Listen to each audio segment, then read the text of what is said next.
Gujarati film પાતકી જોઈને આવે છું. પાતકીની અંદર શરમજનક વાત શું છે મેં કેમ થંબનેલમાં લખ્યું છે, જાણીએ વિડીયોની અંદર. હેલો મિત્રો, હું છું અમિત, તમે જોઈ રહ્યા છો સિનેમા શો. સિનેમા શો પર આજે વાત કરીશું ગુજરાતી ફિલ્મ પાતકીના રિવ્યુ વિશે. પાતકી ફિલ્મ એ 2 કલાક અને 8 મિનિટની અરાઉન્ડ, મતલબ 2 કલાકની ગણી લો ને, 2 કલાકની ફિલ્મ છે. ફૂલ ફેમિલી ડ્રામા ફિલ્મ છે. આ ફિલ્મ એક મર્ડર મિસ્ટ્રી સુલઝાવવાનું કામ કરે છે, જે આપણને જોવામાં મજા આવે છે કે નહીં. વાત કરીએ પહેલા ચેનલને સબસ્ક્રાઇબ જરૂર કરી લેજો, કેમ કે અહીંયા દરેક ગુજરાતી હિન્દી મૂવીના રિવ્યુ ગુજરાતીમાં જોવા મળશે. સાથે વિડીયો ગમે તો લાઈક અને શેર પણ કરી દેજો. આ ફિલ્મની સ્ટોરી એક મર્ડર મિસ્ટ્રી સુલઝાવવાનું કામ કરે છે. મર્ડર મિસ્ટ્રી એવી કે તમારા માઇન્ડ સાથે રમે છે.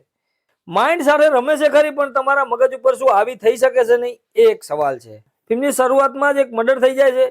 એક નહીં, આમ તો બે નહીં 3. अरे कहना क्या चाहते हो? તમે જોઈ લેજો.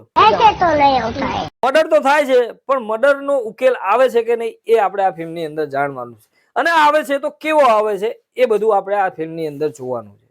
એક વ્યક્તિ ખુદ કહે છે કે ભાઈ મેં મર્ડર કર્યું છે, છતાં પણ પોલીસ માનવા તૈયાર નથી. એ કેમ માનવા તૈયાર નથી એ પણ તમને ફિલ્મની અંદર જોવા મળે. ફિલ્મનો સ્ક્રીન પે એટલો ટાઈટ છે ને કે ફર્સ્ટ હાફ તો આપણને એટલો બધો ગ્રીપિંગ લાગે કે યાર ખરેખર મજા આવશે આ ફિલ્મ જોવા. શરૂઆતથી ફિલ્મની સાથે બંધાયેલા રહીએ છીએ, અને જેમ જેમ ફિલ્મ આગળ વધે છે તેમ આપણને પણ ઘણું બધું નવું જાણવાની ઈચ્છા થાય છે. ઇન્ટરવલ આવે એટલે ફિલ્મ આપણને એકદમ પીક ઉપર લાગે છે કે યાર બોસ ખરેખર આ ફિલ્મ જોવાની મજા આવશે. ઇન્ટરવલ પછી પણ એ પ્રમાણે ચાલે છે ફિલ્મ, પણ ક્યાંક ને ક્યાંક આપણને થોડું ડિસઅપોઇન્ટ થાય છે કે આ બધું શું થઈ રહ્યું છે યાર, સાવ આવતું નહોતું તાર્યું. પણ છતાં પણ જે પણ ઘટના બની રહી છે એ જોઈને આપણે એકદમ નિરાશ તો નથી થતા. એટલીસ્ટ હું તો નિરાશ નથી થયો. જે પણ બતાવ્યું છે એક સારી રીતે પ્રેઝન્ટેશન કર્યું છે. ટેકનિકલી મને કમ્પ્લીટ લાગી છે ફિલ્મ. સાથે ફિલ્મનું બીજીએમ જબરજસ્ત ભાઈ. બીજીએમ ખરેખર આપણને જ્યારે જ્યારે આવે ને ત્યારે મજા આવે છે ફિલ્મની અંદર. સોંગ ફિલ્મની અંદર છે નહીં, તમને સાંભળવા મળે તો મને કહેજો. બાકી તો ફિલ્મની અંદર ડાયલોગ બાજી એવી છે કે તમને એકદમ સાધારણ લાગશે, પણ થોડી એનો મતલબ નીકળે છે. ફિલ્મના લોકેશનની વાત કરીએ તો અમદાવાદનું લોકેશન છે, પણ જે રીતે ફિલ્મની અંદર કલર ગ્રેડિંગ સાથે પ્રસ્તુત કરવામાં આવ્યું છે એ જોઈને આપણને આ ફિલ્મની અંદર મજા આવે છે.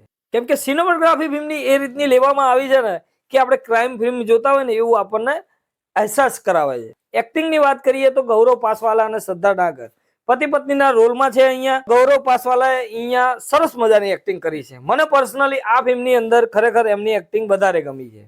જે રીતના આ ક્રાઇમ મૂવી છે એ રીતના એમને એક્સપ્રેશન, ચહેરાના હાવભાવ એ રીતના આપ્યા છે. શ્રદ્ધા ડાંગર આ ફિલ્મની અંદર એકદમ ગોર્જિયસ લાગે છે, કેમ કે જે રીતનું એમનું નાનું રોલ છે પણ જે પ્રેઝન્ટેશન એમના માટે કર્યું છે ને આપણને એવું લાગે કે કોઈ બોલિવૂડ અભિનેત્રી જોઈ રહ્યા છે. હિતેન તેજવાણી આ ફિલ્મની અંદર એક પોલીસના રોલમાં છે. પોલીસના રોલમાં કામગીરી એમની સારી લાગે છે, ઠીક લાગે છે, પણ એટલા બધા ઓવર ધ ટોપ નથી લાગતા. કેમ કે કોઈ પણ ક્રાઇમ ફિલ્મ બનતી હોય ને ત્યારે પોલીસ ઓફિસનો રોલ બહુ જ મહત્વપૂર્ણ રાખે છે. પણ અહીંયા મને એવું લાગે છે પર્સનલી કે પોલીસની આખી જે ફોજ બતાવવામાં આવી ને એ બહુ વીક લાગે છે આ ફિલ્મની અંદર, જે બિલકુલ ના હોવી જોઈએ. સૌથી મોટો નેગેટિવ પોઈન્ટ મને આ ફિલ્મની અંદર આ લાગે છે. સાથે ફિલ્મની અંદર રિક્ષાવાળો લાલો પણ આવી જાય છે 250 રૂપિયા માટે. એમનું પણ કામ ઠીકઠાક છે. સાથે નિલેશ પરમાર અને મકરંદ શુક્લા જેવા કલાકાર પણ આ ફિલ્મની અંદર જોવા મળશે. સુચિતા ત્રિવેદી આ વ્યક્તિની વાત મારે ખાસ કરવી છે. હા, થોડો ડાઉટ તો મને પડી ગયો હતો શરૂઆતથી જ, પણ જે એમને રોલ કર્યો છે ને, સ્પોઇલર નથી કરવું, સુચિતા ત્રિવેદીનું કામ અહીંયા સૌથી મહત્વપૂર્ણ છે. સાથે ફિલ્મની અંદર જે જે ઇન્સિડન્ટ્સ લેવામાં આવ્યા છે અને જે જે ટ્વિસ્ટ એન્ડ ટર્ન્સ સાથે ફિલ્મ ચાલે છે, એકદમ કહેવાય ને કે આપણે એકદમ ફિલ્મ સાથે જોડાયેલા રહીએ છીએ.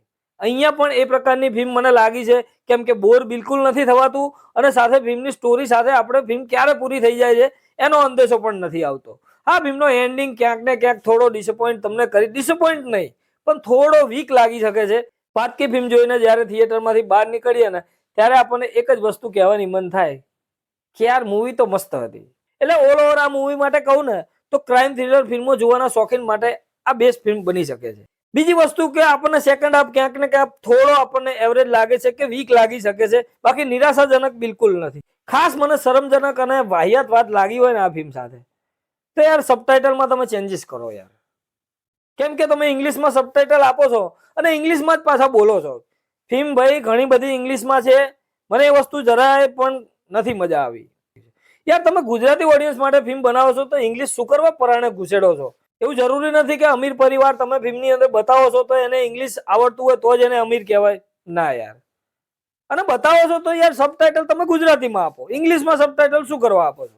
પણ એના લીધે હું ફિલ્મને નીચી નહીં કહું. ઓલ ઓવર આ ફિલ્મ મને સારી લાગી છે, મજા આવી છે, એટલા માટે આ ફિલ્મને હું સારી જ કહીશ. સિનેમા શો તરફથી હું આ ફિલ્મને 3.5 સ્ટાર. મળીએ મિત્રો નેક્સ્ટ વિડીયોમાં નવી ફિલ્મ સાથે સિનેમા શો પર.